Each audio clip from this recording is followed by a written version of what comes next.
guys, welcome back for another video, a new shop update video. Today we are prepping for concrete.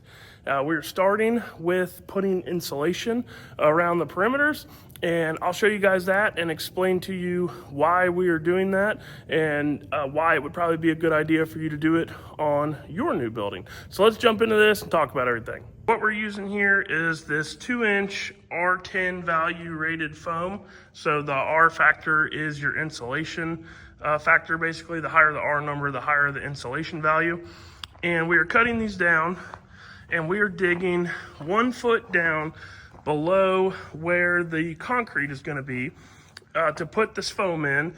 And the point of that is basically it's acting as a thermal barrier between outside and inside. So in the wintertime, the cold air from outside doesn't want to creep into your concrete. And in the summertime, the hot air doesn't want to creep in. And when we have the AC running, we want it to stay as nice and cold as possible on this.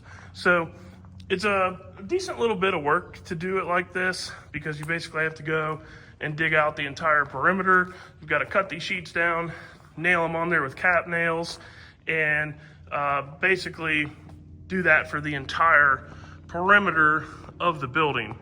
But it will definitely be worth it in the end. This stuff is a little bit pricey, so it adds up quick. So you don't want to buy any more than what you really have to for it. But that is essentially the gist of what we were working on yesterday. And today, when my dad gets here, DGC, Dave General Contracting, he's bringing his bucking horse over, his rototiller, and gonna rototiller basically a 4 foot wide path around the entire perimeter as well. And so we will essentially lay these sheets down before the concrete gets poured. We'll put a 4 foot wide sheet all the way around the perimeter of the building, including the door opening areas here. So that way we have 100% thermal insulation barrier around the entire perimeter. Now, some guys do the entire floor in foam board. I've seen that done before. It is quite pricey to do that. These foam boards are, if you buy them in bulk from Home Depot right now, they're just over $40 a board, and they're a 4x8 sheet. So in a 2,800 square foot building, it'd take a lot of those. You'd have a lot of money wrapped up in it, but you can do it. I've been told that if you're going to do that, you also want to put a poly plastic down. I would think before, but they said over top of it. So either before or after, you want to put some poly down. We're not going to do quite all that. We are just going to do the perimeter of it 4 foot wide.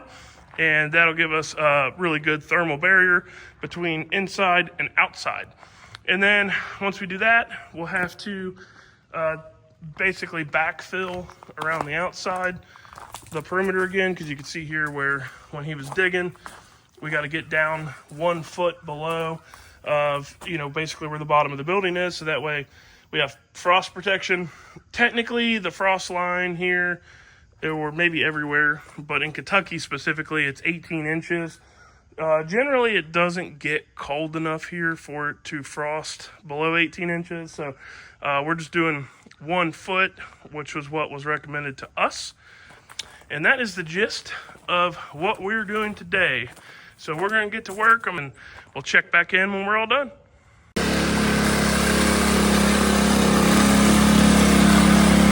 Riding the bucking horse. That's his favorite piece of equipment right there. You think you like the plate compactor? That right there is his friend. This is exactly the kind of rain that the grass has been needing. A slow, steady rain. Look at that baby get green. That's all going in there. 22 tons doesn't get you very far. Need one more load. It's giving me Jurassic Park vibes. That is one big pile of shit. Saw us cutting the foam up into our 2 foot strips. So that way 1 foot of it is below ground. And then DGC Construction has been going at it with his plate compactor.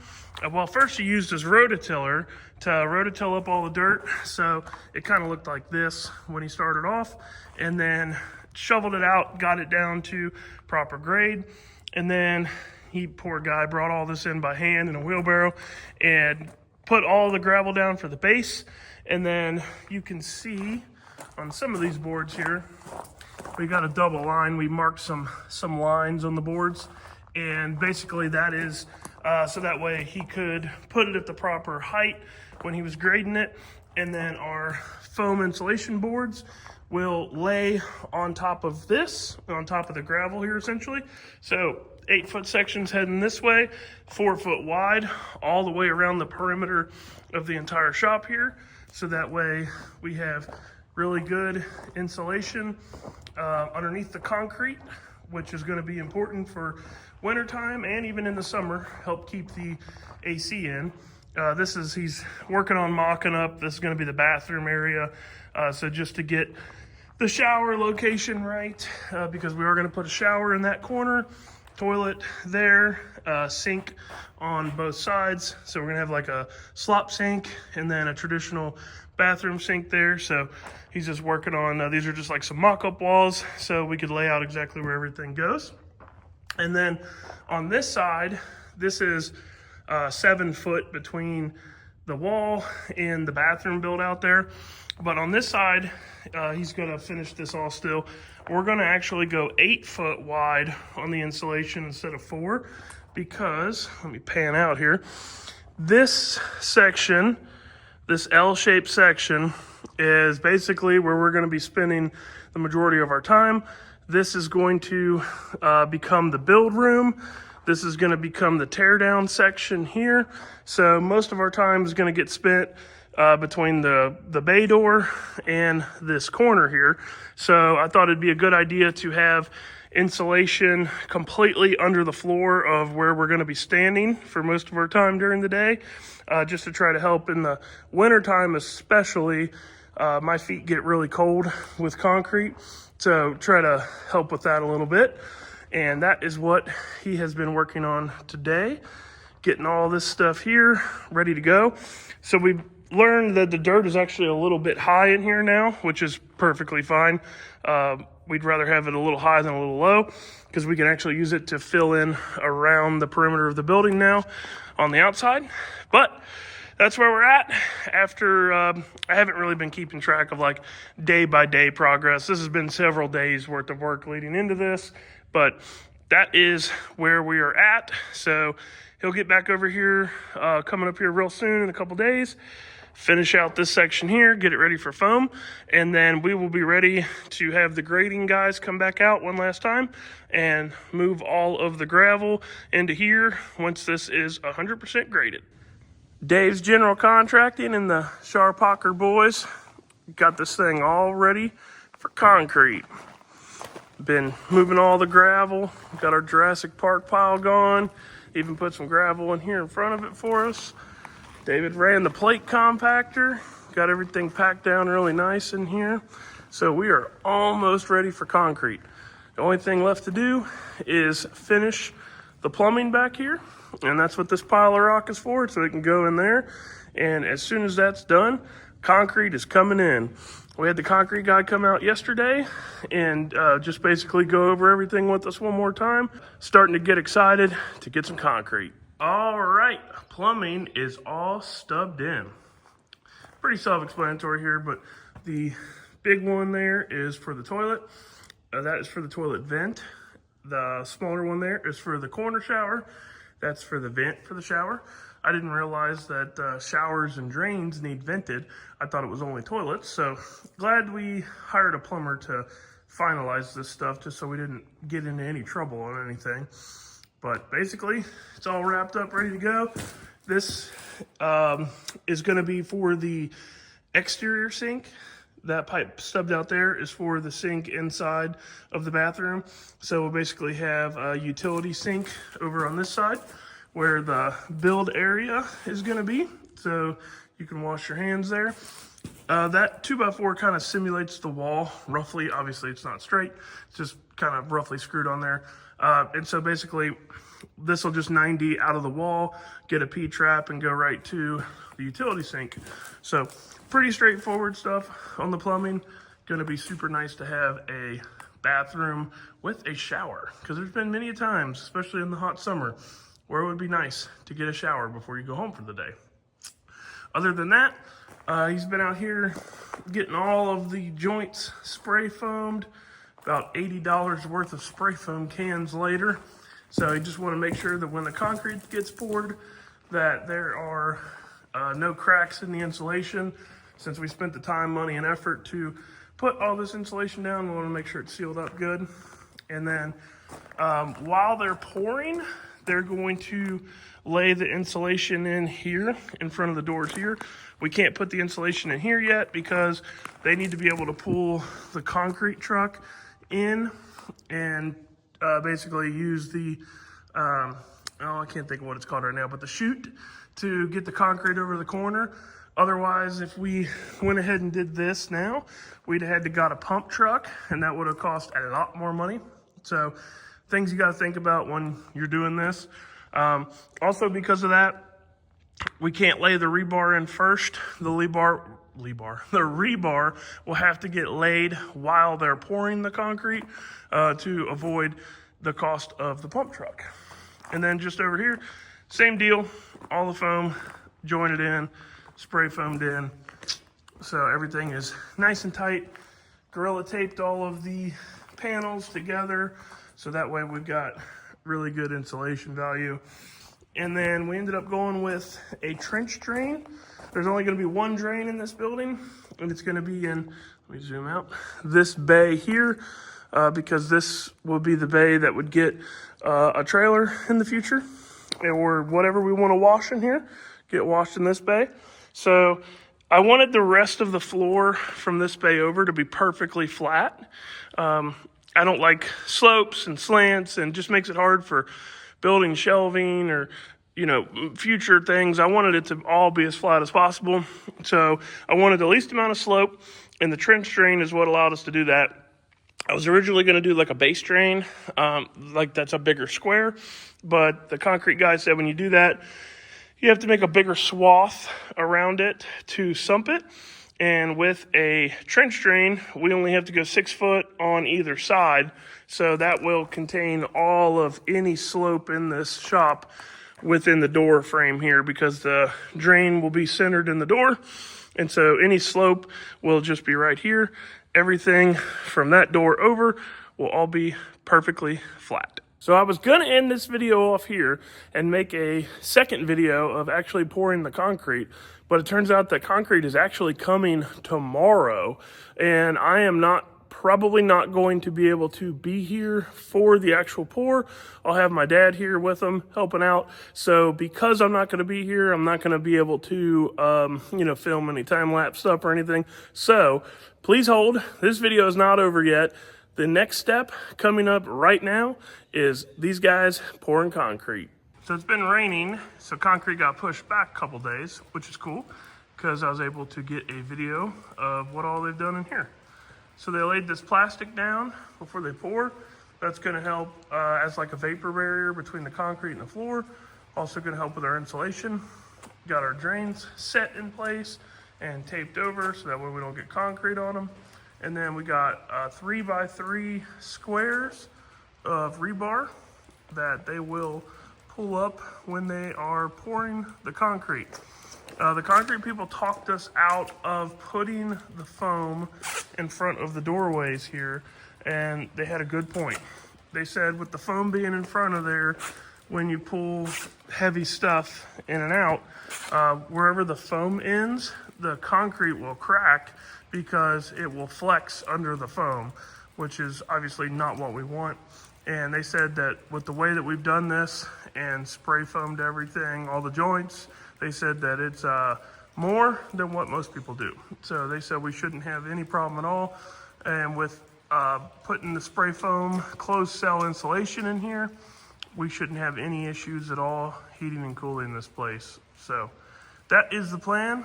And tomorrow, morning, 8 a.m. Santa's coming. Santa's coming to town. They're gonna show up and get this thing pouring. So I actually might be able to be here for some of that. So hopefully I can grab some clips of that for us.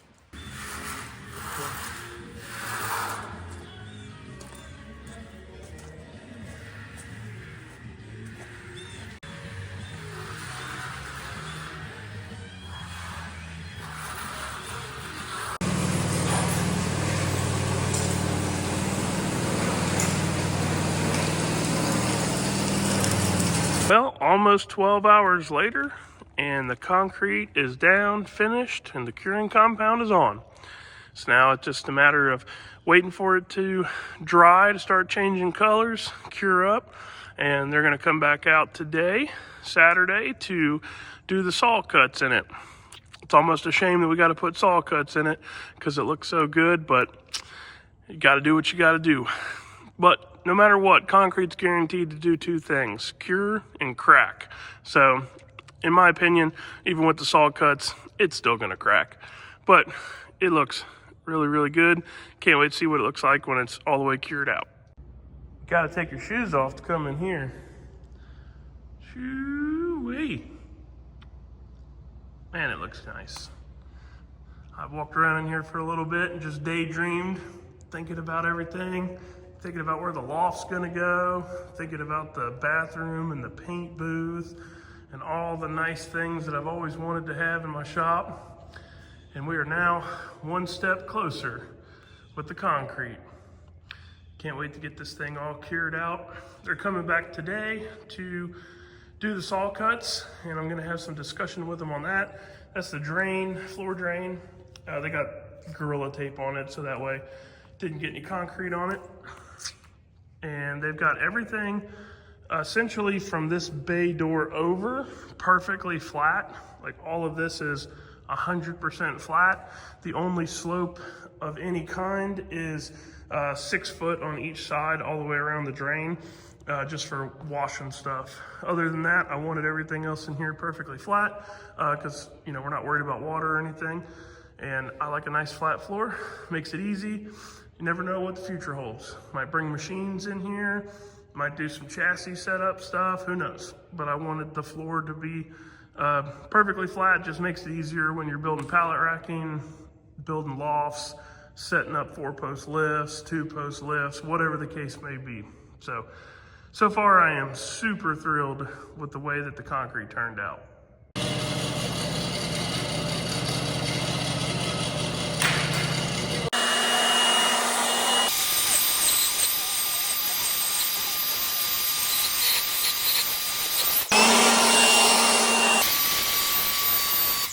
Saw cuts are done.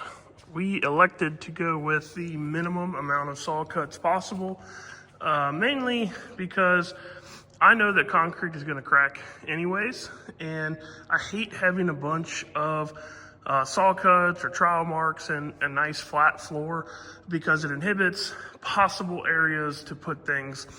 For example, like a lift. There's a minimum spec on lifts where the legs of the lifts can't be but 8-10 inches. It kind of depends on the lift manufacturer, away from any saw cuts or cracks. So if I want to be able to put a lift back here, I wanted to make sure that I had plenty of room to do that. So we split the saw cuts with one directly in the center between these two bays here. And then we put the other, we'll call it vertical, saw cut over here on this side of the door. This would be somewhere about where the stairs are going to start for the loft. And this will go all the way back to the paint booth. We've got it on the outside of the paint booth, so that way we're not dealing with, saw cuts inside the paint booth or anything.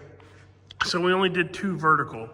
And then we did one, we'll call it horizontal, which is not quite center of the building, because center of the building would have put the saw cut in the center of the drain here, and that wouldn't have looked good. It would have been harder to saw cut.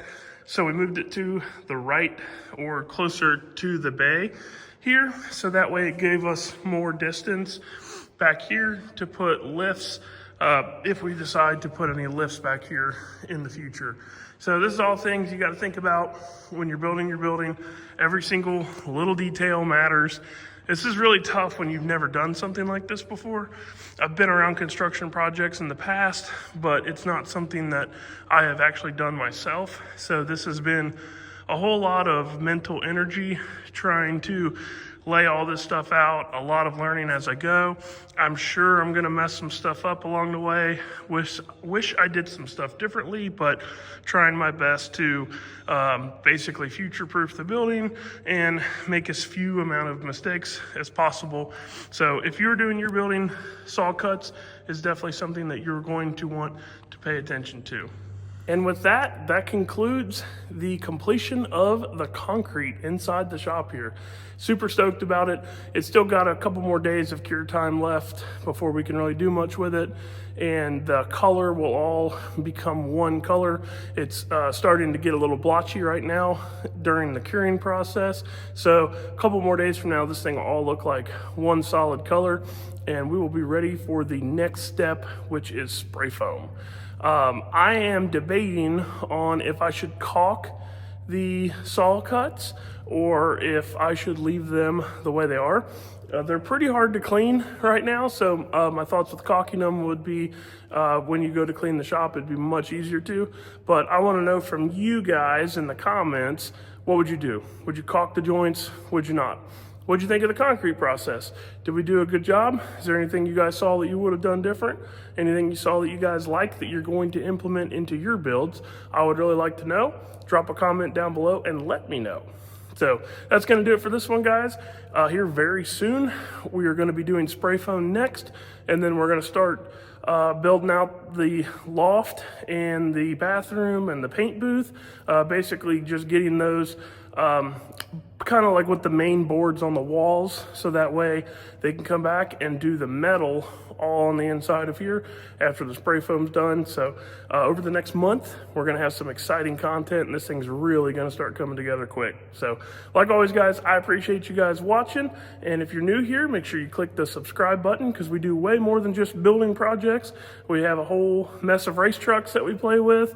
We do diesel performance transmissions here on the channel, race cars. So if you're into motorsport stuff and you happen to find your way to the channel because of this building, hey, thanks for stopping by and checking out, but click the subscribe button so you see all the other cool stuff we do. Catch you guys on the next one.